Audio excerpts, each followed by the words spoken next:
Welcome, everyone, to another edition of the Irish Breakdown Podcast. I'm Vince. That's Trevor. That's Bryan. And we're back. It is Thursday. We have yet another positional breakdown coming your way. We've got the cornerbacks that we are going to talk about today. And then we also, at the very end of the show, or I should say the last section of our show, will be the top 10 offensive lines across college football. So that'll be our college football, our college football topic of the day. And so both Trevor and Bryan will let everybody know who they think is their top 10 offensive line units across college football. And spoiler alert, they're a lot different. Probably the most different list that we've had so far. Yes. So that should be a lot of fun. And so we will get to that after we are done talking about the corners. But in the meantime, gentlemen, how we doing on a Thursday? I'm doing great. I'm ready to rock and roll. Trev sent me his top 10. I sent my top 10. Man, I'm excited. I'm excited about what this show is going to look like. I'm excited about talking about this position group and the offensive lines, and it's going to be a blast. And hey, here's something I want to say to the chat right now. Obviously, hit that like button, subscribe, all that good stuff. Make sure on the message board. But also, I got to be honest with you. These shows are way more fun for me, right? And makes me want to do them every single day when there actually is interaction in the chat about what we're talking about, especially these rankings, because I know this is one where people have an opinion. So if you have a top 10 ranking, give us your top 10 ranking. But if you don't have your own, but you have thoughts on ours, share it. You don't have to have your own top 10 or top 5 to be able to have an opinion on ours. Like, hey, I don't have a top 10, but man, I'll tell you what, I like this offensive line a lot that you had low or that you didn't have on there, whatever the case may be. And that just makes the show a lot more enjoyable. It makes it a lot more enjoyable when you guys are kind of asking questions about what we're talking about or mentioning things. Like, we're not going to have a mailbag today, but that doesn't mean that if you don't say, hey, I'm very curious about something, that it may not then steer the conversation. We may not pull it up and steer the conversation. So you guys want to know why I talk about why I love that you guys actually stay on topic, on top of it. It doesn't, because I'm the one that's to monitor the chat. They don't. It's distracting when I'm looking over. They're like, what in the world is going on in the chat right now? But it just makes the show more fun for us when the chat is more engaged and asking questions and diving into the things that we're talking about. And it's going to be fun. And so, our Archer, you can tell us why you think we're wrong on wherever we rank Ohio State's offensive line. It makes it more fun. And I just wanted to explain that so people understand, this is why we like the chat during the show to be about what we're talking about once we get started. It just makes it a lot more fun to do. And especially for a topic like the offensive line, this is kind of a topic where a lot more people have opinions about things. And so I'm looking forward to diving into that.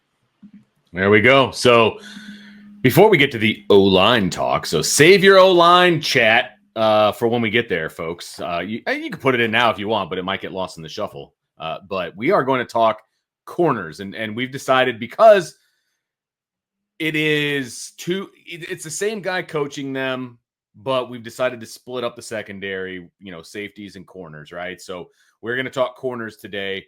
Obviously in the past it was coached by, there's 5 of them now. That's the other part too, is like there's right. 5 positions. It's harder to get that into like one segment. Yeah, exactly. So if you guys were here on Tuesday, you know how long it takes to talk about a position group that has 5 starters. So we're going to split it up. All right. And it's a long summer. Okay. Yeah. So we'll do it the way we want. Well, I also, that is true, but I also think there's practicality to it also, right, because they play together, but there's such different positions. Yes. Where it's like where the offensive line, the guards and tackles are an extension of the same thing. And the way that Notre Dame plays defense, the corners kind of do things a little different. There's a lot more man at corner than there is at safety. Right. And so I just think that adds to the conversation and just being able to really dive into the position group. Like, we couldn't go player by player in the offensive line and talk about everybody. It'd have been a 4-hour show. And so I think this is this will be interesting. For sure. So we're going to dive into the corners here. And so let's talk about the corners kind of as an overall group and what we're looking at this year. I mean, could there be any higher expectations for a position group, I think, at Notre Dame? with just the way things have trended recently since Mike Mickens got over here to Notre Dame. Obviously, he started out as just the corners coach, and now he has expanded his role to the entire secondary with some help, by some of these analysts, and but he's the secondary coach, and he has now the track record. He had it coming into Notre Dame, and he has only solidified that track record as the best corners coach in the country. And so the expectations are through the roof, guys. And a lot of that has to do with Mike Mickens. A lot of that has to do with the play of these guys, last year and the year before, and what the expectations are for this year, Trev. I mean, the expectations are through the roof. Yeah, I've been very bullish about this group all offseason. I've been very adamant in saying that I believe that this is the best cornerback group in the country when you look at all the boxes that they check. Star power, experience, length, athleticism, size, big game experience. This is a group that, we're really in conversation now for the third season in a row of, does Notre Dame have the best cornerback duo in the country? It's a really good spot to be. And to your point, Mike Mickens is to thank for a lot of it. This is kind of the new normal of what the standard of cornerback play is in South Bend. And 2022, you go and look back, that's kind of what started it all.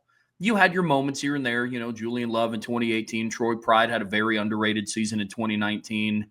But 2022 is when it really took off. The emergence of Ben Morrison, Cam Hart came into his own. Vince, I know that's your guy. There we go. But 2022 is really what set the foundation for this group. And then every single year they've been able to build on it. And they've also been able to answer a lot of the questions. Going into 2023, it was, can they replicate? Can they build on their performance? And they did. 24, hey, how's this going to look without Christian Gray? Can they stay healthy? And if they aren't able to stay healthy, are they able to respond? And they did. And so what is on the plate for this group? It's building on the previous 3 seasons and the success that they've had as a group.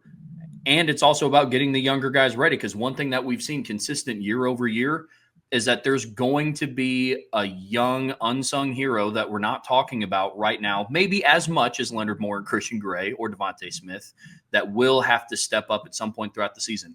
That's just what history's told us the last couple of years. It's a lot on this plate for this group, but I'm confident that they can get it done. It's kind of a fun place to be, guys. I mean, when you think about it, I think it was Sean and I were talking about this the other day in our show where, there were years where Notre Dame was very good at corner. They were strong at corner. And thinking like 2018, like 2017 to 2019 was a pretty good stretch of cornerback play. 2017 was pretty good. 2019 was pretty good. 2018 was elite, at least at the starters. But then we saw in the Cotton Bowl, you go down one guy and all you had was an injured Dante Vaughn to put in the game. And after that, it was like a bunch of freshmen. And so you look at it and it's like, okay, you're in this situation where now it's almost like, well, okay, they're going to be elite. The question is, how elite? Are they top 1? Are they top 3? Are they top 5? And that's the conversation. And it's not just us. That's the thing, is this isn't just like a Notre Dame channel pumping out love for Notre Dame. We've seen people rank Notre Dame number 1. We've seen people actually, I got my magazines down here. I think they're top 3 by Lindy's and Athlon. I think Phil Steele had the secondary number 2 or 3. And I would make a case for them being number 1. But when you're talking 1, 2, 3, there's not usually a whole lot of variance. It's kind of like pick your whatever your preference is. Like I like experience, I like length, I like talent, I like production, whatever. And then that's going to lead you to putting a certain group number 1, 2, or 3. But it's everybody just kind of assumes that now. Oh yeah, they lost Xavier Watts and they lost Jordan Clark, who's a pretty good nickel, and Benjamin Morrison's gone. And so you're thinking like, okay, now they're going to start doubting the Notre Dame secondary again. And this is one position where nationally it's like they all just start assuming this. And it's the Mike Mickens effect, to your point. And you look at like what he did, even go back to like 2020 when he was able to patch together a secondary good enough to help this team get to the title game or the national semifinals with a true freshman that had that honestly great kid but had no business being a starter for a team like Notre Dame as a freshman. Did a great job getting Nick McLeod, who was a guy that really struggled the year before at NC State, to come to Notre Dame, be a really good football player. Nick McLeod's still earning a paycheck in the National Football League. You talk about dealing with, I think you had Sean Crawford was part of that team, and all the position changes he'd gone through and the injuries he'd gone through. Of course, you had Kyle Hamilton, and you look at it and you're just like, how did that team have a secondary good enough to get to the championship? The ACC title game and then the college football semifinals. And then 21, we start to see improvement. And then 22, they start to really take off at corner. I think corners became the strength first. And then Notre Dame had been producing individual safeties. But outside of the Jalen Elliott, Alohi Gilman duo, safety hadn't been great outside of in most seasons. It was okay in 15. It was okay in 12. But it hadn't had like the highs like the corner room in 2018 or the cornerback room in 2015. I mean, I think Cole Luke and Kavari Russell were a much better duo than Max Redfield and Elijah Shoemate. And that doesn't mean that Elijah and Max weren't good football players. They were in 2015. But that corner duo was legit. And you think of 2014 with Cole Luke and Cody Riggs when Kavari Russell got suspended was a really good duo for that team for much of that season. Safety has also been more up and down, but safety came along later as a unit because even as recently as 2023, you had a really good, solid veteran in DJ Brown, an athletic but real shaky backup in Ramon Henderson to go with your star, Xavier Watts. Last year, it was you had a star in Xavier Watts, you had a real quality starter next to him in Adon Schuler, and then you had a veteran, experienced, productive number 3 in Rod Hurd, who was changing position. But I mean, you think about, I was watching the Georgia game last week, and I'm like, dude, I forgot how many big plays Rod Hurd made in that game. You know what I mean? Like, Adon made a big play, Xavier made some big plays, but Rod Hurd also made some big plays in that game. And now it's just kind of like, okay, you would just assume whatever transfer they're going to get at nickel's going to be a good player now. You just assume, and then you look at the talent and you're like, oh man, like this is going to be a really talented secondary. But the cornerback room is really, to me, where it started under Mickens. That's where they really took their first step towards being elite. That was 2023 with Cam Hart and Benjamin Morrison. And I'll say it again, I'll put that cornerback duo up against any team in the country that season. And then, of course, last year, you were able to overcome a major injury to Benjamin Morrison and still have an elite cornerback room, in my opinion. And or I don't know if I'd say elite, an outstanding cornerback room. Now, what can this duo do together? And then you've got this influx of talent, and it's hard to not get excited about what this room is going to be. Because honestly, guys, you could – like we'll get into the depth chart here in a minute, but like it's a very young secondary. I mean, Christian Gray, and we're going to talk about nickel today as well, but like outside, like just on the outside corners, it's real young. Christian Gray is your grizzled vet as a second-year starter, true junior. Like, I mean, you could talk about Chance Tucker. He hasn't played a whole lot of football. Chance is obviously an older player, but the rest of your depth charts, like Leonard Moore, true sophomore, Carson Hobbs, redshirt freshman, and then a bunch of true freshmen. This is a position, however, where I don't value experience as much as I value talent. And when I mean, it's not like offensive line where it's like, if you had 3 new starters on the offensive line that were all freshmen or sophomores, you're like, oh, this is going to be a long year. If you had 3 like 5-star, like what we view as legit 5-star players at nickel, corner, in field corner, boundary corner, and one was a sophomore and 2 of them were freshmen, I'd be like, yeah, they're going to have their ups and downs, but dude, they're big time. Whereas if Notre Dame had to go into the season with Gerby Lambert, Will Black, Matty Augustine, and Styles Prescott in your starting lineup, those are very talented players. But we'd be like, this is going to be a long year because experience is so much more important at that position than it is corner. And it allows you to focus more on the talent, more so than the other things in the 2 deep. And to your point, Bryan, I want to throw it to Trevor about how much you kind of talked about the age level of these guys, but some of them do have experience, but they obviously also have a talent level that is one that we haven't seen at Notre Dame in a long time, as far as how much is there and the depth that is there, Trev. And I want you to kind of take off here on the depth now that Notre Dame is looking at. And we'll jump into the specifics about each player and all of those kinds of things. but just the depth overall, it's not a situation now. One guy goes down. It's like, oh, okay, now what? I think they've got some answers there. Yeah, they do. And we've seen some players emerge over spring that kind of helps put the mind at ease, I guess you could say, when it comes to the depth in the room. Carson Hobbs had a really impressive spring. Cree Thomas, an early enrollee, had an impressive spring. And then obviously they got their summer reinforcements in Dallas Golden and Mark Zachary showing up as well. But Bryan, to your point about, youth not being an issue, at Notre Dame specifically, Mike Mickens has proven that isn't a problem.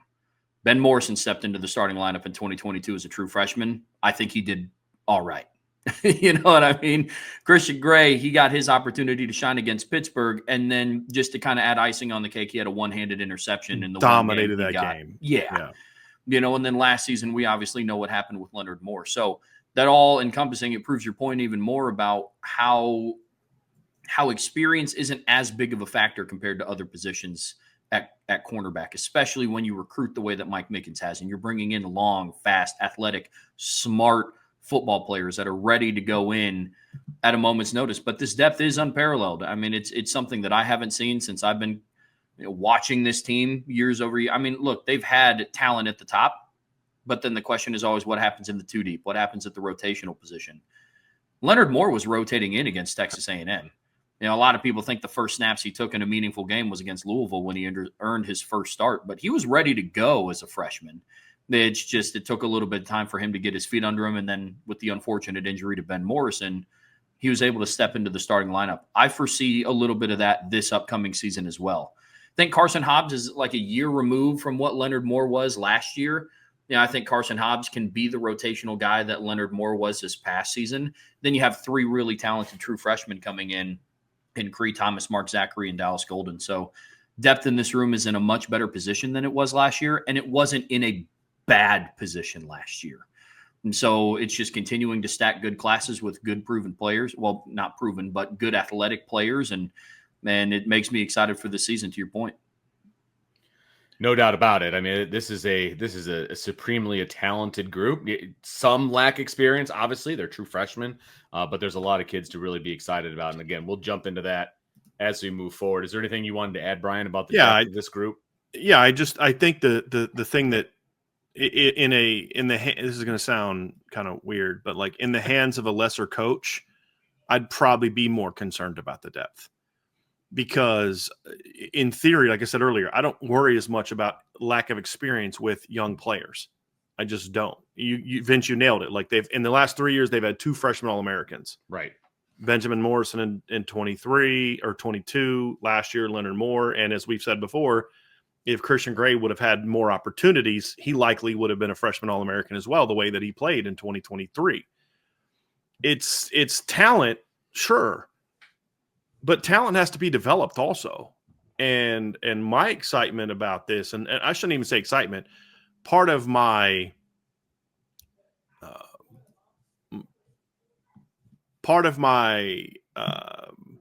sorry, Vince, there's getting a lot of feedback. That's kind of distracted me for a second. Sorry about that. Part of my, I don't know, like the word to use here, like why I don't focus on the experience as much is because of the proven track record of the coach. And it's not just like Leonard Moore and Benjamin Morrison came to Notre Dame in two very different circumstances. Meaning Benjamin Morrison is the son of a former NFL defensive back. He was a lot like Joe Alt, where he just kind of showed up knowing how to play that position. And then you look at Leonard Moore, and he was just more of like that raw athletic kid who missed a big chunk of his senior year because of injury. He wasn't in the same position that Benjamin Morrison was. But yet, pretty early, he had passed up Jaden Mickey in the depth chart pretty early. And then, of course, when there was an injury, and then also Jaden had, I think, quit the team the week before, Leonard Moore was going to play anyway with Christian Gray out. I mean, he was going to start anyway. I think there probably would have been a little bit of a rotation, but he was going to play. He was going to start in that position. And so there's the expectation that, like, look, you just got to get a couple of those guys ready. There's 5 options. I'm confident that Mike Mickens had Bronte Johnson looking pretty good playing corner at the end of last year when he was coming in some mop-up minutes. And so, I think that's part of it too, guys, is when you combine talent with proven development, you just don't worry as much about youth.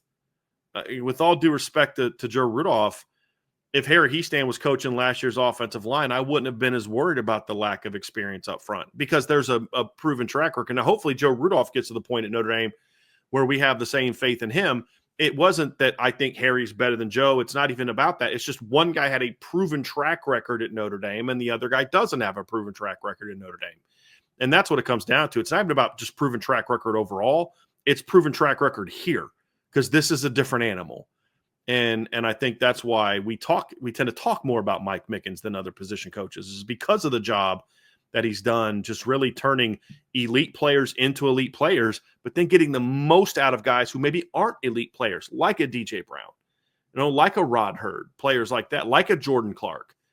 And I think that just plays. I mean, look, guys, last year, Jordan Clark's a good football player, but he was a much better football player last year at Notre Dame than he was at Arizona State.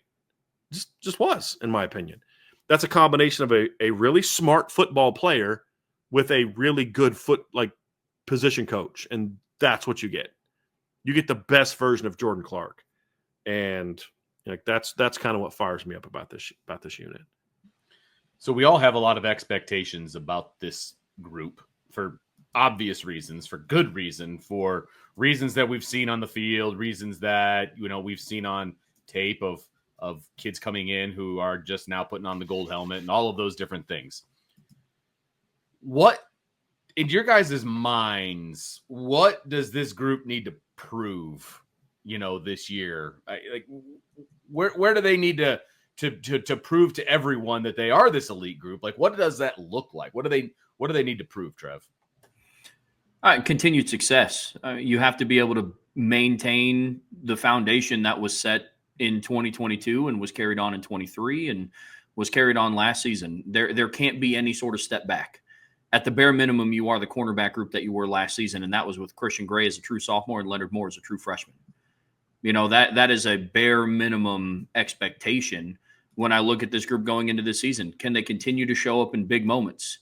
For Leonard Moore, a lot of it, and I know we're going to dive into players specifically, but a lot of it for him is just kind of keep doing what you're doing. There are some fine-tuned technical aspects to his game that have to take a step up this upcoming year now that you are kind of like the guy. But Christian Gray, it's for every 98-yard pick six against USC and the interception against Penn State, there was also some lapses against USC and some against IU. Some of them you can't help.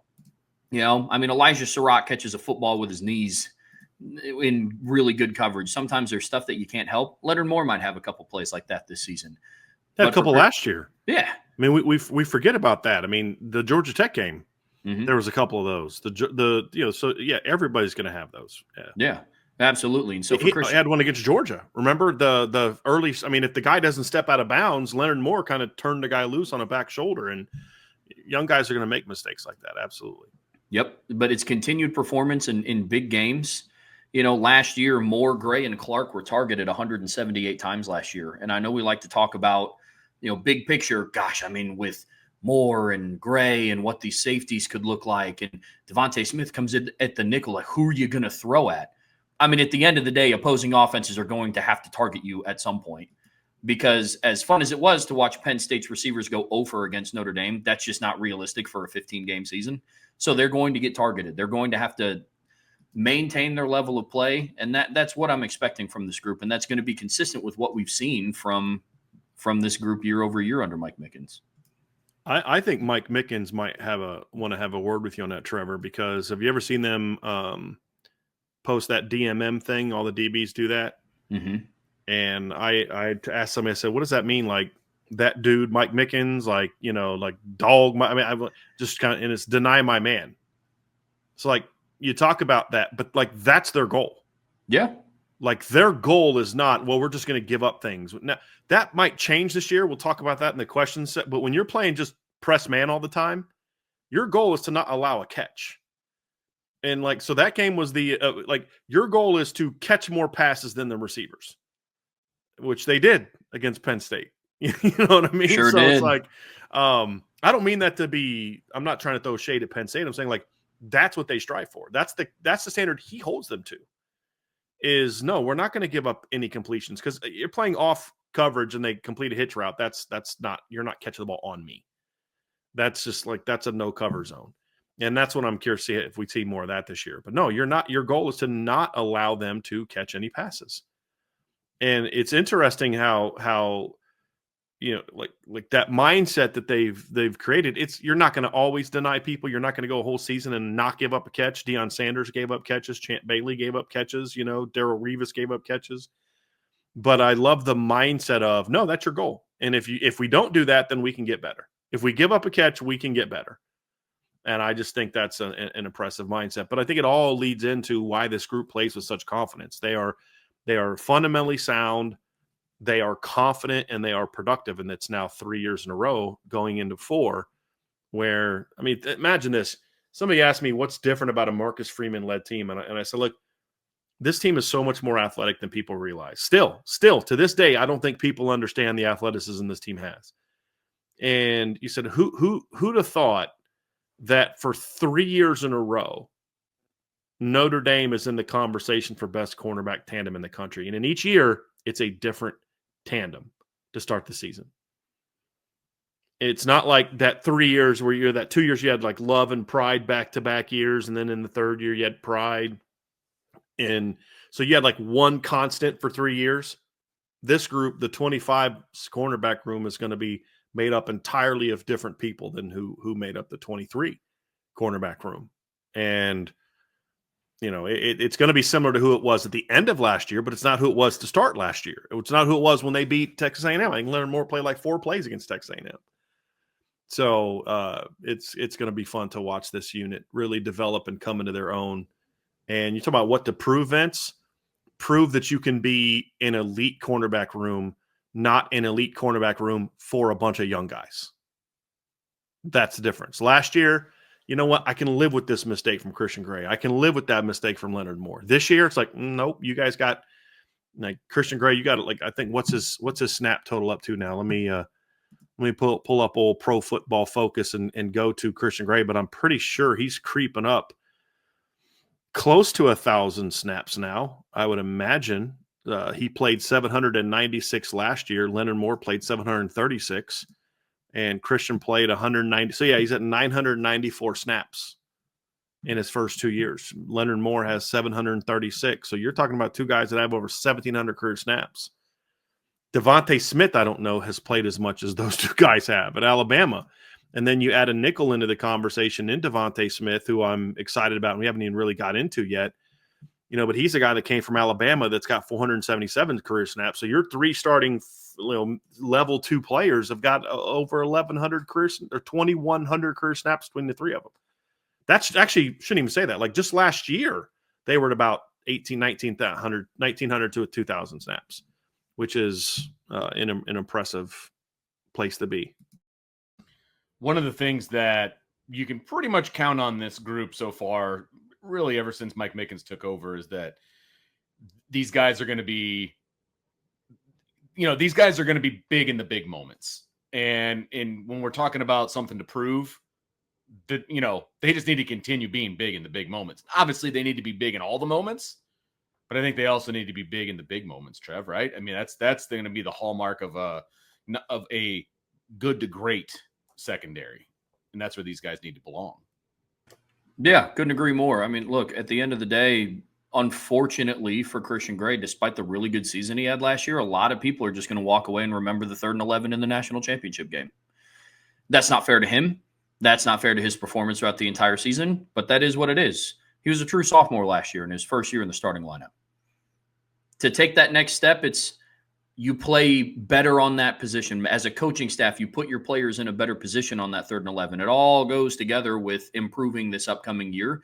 To Brian's point, prove you're an elite cornerback room in general, not just for a group of young guys. I think that's very well said. Because last year you could hang your hat on, okay, first year in the starting lineup, true sophomore, they're going to flash. You are a junior now. We've been very we boasted a lot about the youth of this group. It's like, oh, man, can you believe how good they are for how young? It's like, yes, young on paper, but they have between the 3 starting cornerback positions, over 2,100 career snaps. Now it's time to turn that into, this is just a lockdown group week over week. And if they face each other again, it can't be the conversation of, oh gosh, can these young guys hold their weight against a Carnell Tate or a Jeremiah Smith or a Ryan Williams or a, Clemson receiving core. It's, hey, Clemson's receiving core has to face Christian Gray and Leonard Moore and Devontae Smith. That's what's going to have to change. I'm not going to evaluate this group based on what they do against Stanford or what they do against Purdue, with all due respect to them. It's, what do you do in the postseason? That's my measuring tool. What do you do against USC's receiving core? Because they worked you last time they played you. How do you bounce back? How do you rebound? I think knowing the mentality of that group, they're going to have something to say about that on October 18th. Now, I know that game's circled down their calendar, specifically Christian Gray's, which I'm very excited to watch number 6 go to work against USC this year. But that's how I evaluate it. How can you continue to improve in big games? It's taking that jump, and I'm excited to watch it happen. Trev, you're new to this. Vince, you and I have been doing this together since 2010. I mean, that's when we first met covering Notre Dame team. It is wild when you think and reflect over the last 15 years just where Notre Dame has come at certain positions, to where now each of the last 2 years, I would argue 3 years, I felt more confidence about Notre Dame's cornerbacks than I have about Notre Dame's offensive line or tight ends. Yeah. And that's not necessarily a knock on those two positions. It's just how high the cornerback position is going, right? Exactly. I mean, look, exactly. You remember? I know you remember this when we would talk about recruiting and we would talk about defense and we would talk about Notre Dame is never going to get a high-end defensive lineman or a high-end corner. Like, that's just never going to happen, and people just need to be okay with it. Like, that's what we were being fed. You know what I mean? Like, that was, hey, if you're going to be a Notre Dame fan, that's just the way it is, and you're just going to have to deal with it. You might get a diamond in the rough here or there, and that's cool, but it was never going to be a consistent thing.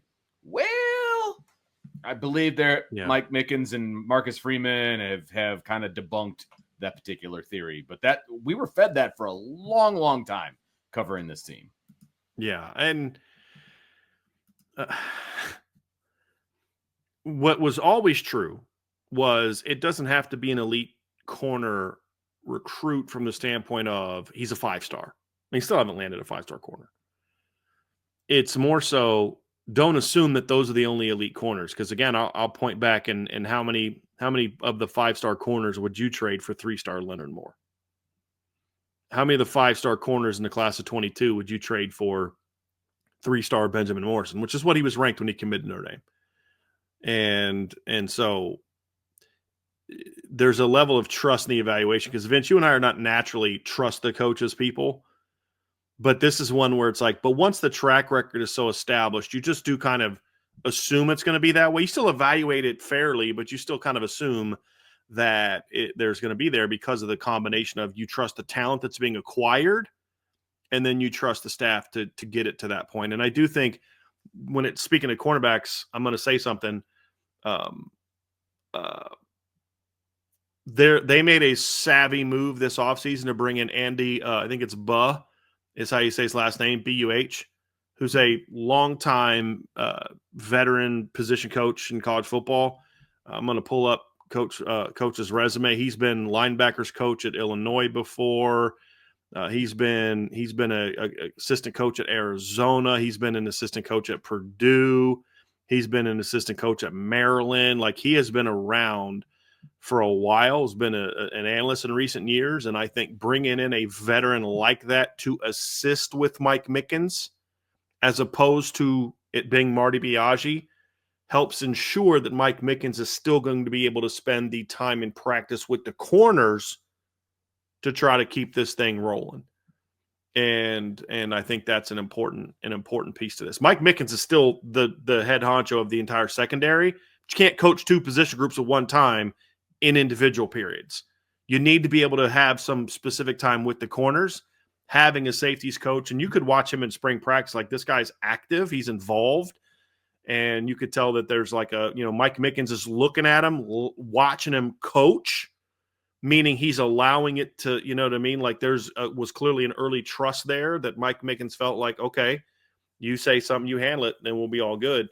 I think that was something that should help the cornerback room, because now we know that Mike Mickens can still make sure that he's spending more time there. And then, of course, he has an assistant now in Javon Codlin. So I just think they've really improved the back end structure of the secondary room as well, where there's not quite as much on Mike Mickens' shoulders, and allows him to, hey, I can still go over here because I do have Javon Codlin over here helping out with the corners if I need to go over here.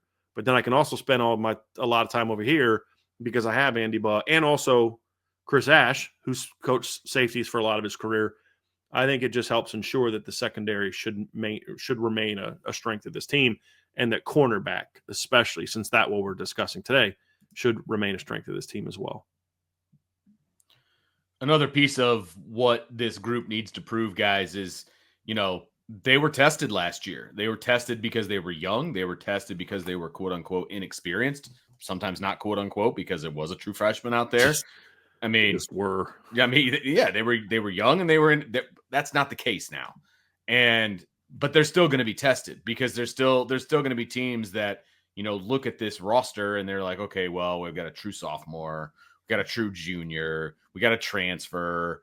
We're going to take some shots on this group. They're going to be tested over and over, and they're going to have to prove on a game-to-game basis that they're still who they are, that they are still an elite secondary, and that they're still able to do the things that they have been doing and will continue to do.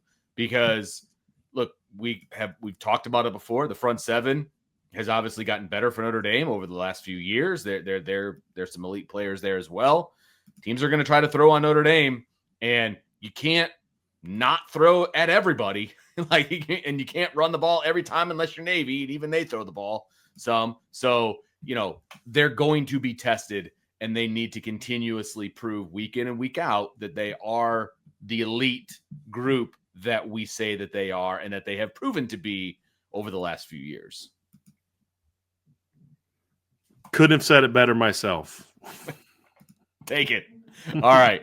So that's going to do it for this section of the show. Make sure you hit that like button, that subscribe button, that notification bell, share with your family and friends, and of course, jump on the boards at boards.irishbreakdown.com. If you're listening on the podcast, make sure you give us a 5-star review, and also, type one up.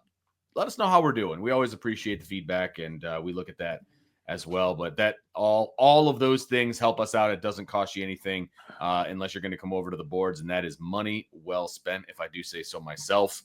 And did I say that right, Brian? You did. Okay, just want to make sure. Want to take the company line? Yes. But wow. No, seriously. If it's the company line, then you can't say that if I don't say so myself. You're saying because Brian told me to. I know. I've never told you to say that. That's the joke. Okay. Come on, baby.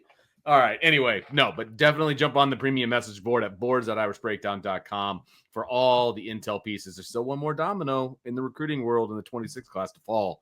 And you never know what you're going to see. Fortunately, we're going to have to wait a little bit longer now to find out. Did he push his date? Yeah, he did. Okay. Back to August. See, there you go. I have some theories as to why he's doing that. But well, you know where you're going to get those theories if he's going to share those? Yeah. Over at the boards at boards.irishbreakdown.com. Just saying.